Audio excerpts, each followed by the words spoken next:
Party గారు బాగున్నారా బాగాలేదు రాకపోతే రాలేదంటున్నారని చెప్పేసి లండం నుంచి లండం పైనుంచి రాజమండ్రి నుంచి రైలు కింద నుంచి డబక్క పడిపోయామండి. వచ్చేసామండి అమలాపురం పెట్రోల్ ధరలో వచ్చేసామండి. ఏమంటే మా ఇంట్లో డబ్బుకేం దానికేం లోటు లేదండి. మరి మా ఇంట్లో కోట్లు ఉంటే కుక్కలు తినేస్తున్నాయి, లక్షలు ఉంటే నక్కలు తినేస్తున్నాయి, ఏలుంటే ఆకలు తినేస్తున్నాయి, పదులుంటే పందులు తినేస్తున్నాయి, ఆఖరి చిల్లర ఉంటే చీమలు తినేస్తున్నాయి.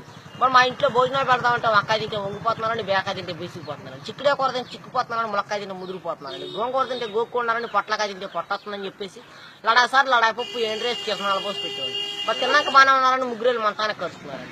మరి పొద్దున్న అమెరికా వాళ్ళు వచ్చి నన్ను పాకిస్తాన్తో యుద్ధం చేయమని చెప్పి నాకు 6 రూపాయలు అడ్వాన్స్ ఇచ్చారు.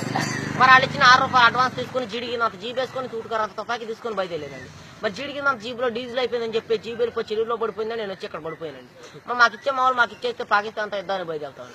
మరి మీకు ఏదైనా ఫ్యాక్టరీ కావాలని చెప్పండి. గుడివాళ్ళ గుడ్లు ఫ్యాక్టరీ మాదేనండి, దుబాయ్లో దూదు ఫ్యాక్టరీ మాదేనండి, ఏలూరులో ఎలకల ఫ్యాక్టరీ మాదేని, పామర్లో పందుల ఫ్యాక్టరీ మాదేనండి. మరి మీకు ఏదైనా ఫ్యాక్టరీ కావాలంటే రీఫిల్ లేని పెన్ తెచ్చుకుని మొత్తం రాసి చేస్తామండి. మరి మేము ఇల్లు కడదామంటే తాటాకైతే గలగాలంటే ఇటుకే తిరిగిపోతుందండి, జమ్మ అయితే జారిపోతున్నాను, పెంకి అయితే పేలిపోతున్నాను, నా అయితే నలిగిపోతుందండి.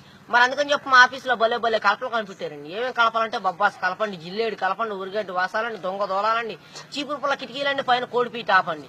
మరి పైన కోడిపీట ఆపేందుకంటారా వచ్చే వర్షాకాలంలో కారు సువాసన వస్తారు. మరి మా ఇంట్లో పెళ్లి భోజనాలు చెప్పుకుని ఎక్కువ జనం రారు కానీ కోడిపీ సువాసన అని చెప్తూ ఊరంతా వచ్చి కూర్చుంటారండి. మరి మా ఇంట్లో కేజీ బంగారం ఉంటే కుక్క నాకిందని చెప్పి చెత్తకుప్పలో పడేసేవాడిని, కోడి పిల్లలు నూకల్లాకి ఎట్లా వచ్చేవాడిని. ఏమండి సార్ తప్పుకోండి సార్, మా గన్ను పేలిపోతున్నాను, ముందు 3 కిలోమీటర్లు వెనక్కి 7 కిలోమీటర్లు వెళ్ళి మరి ఆపు చేయమంటారు, మూసేయమంటారు. ఆపు చేస్తే 6,000 మూసేస్తే 3,000 పక్క తప్పితే 10,000.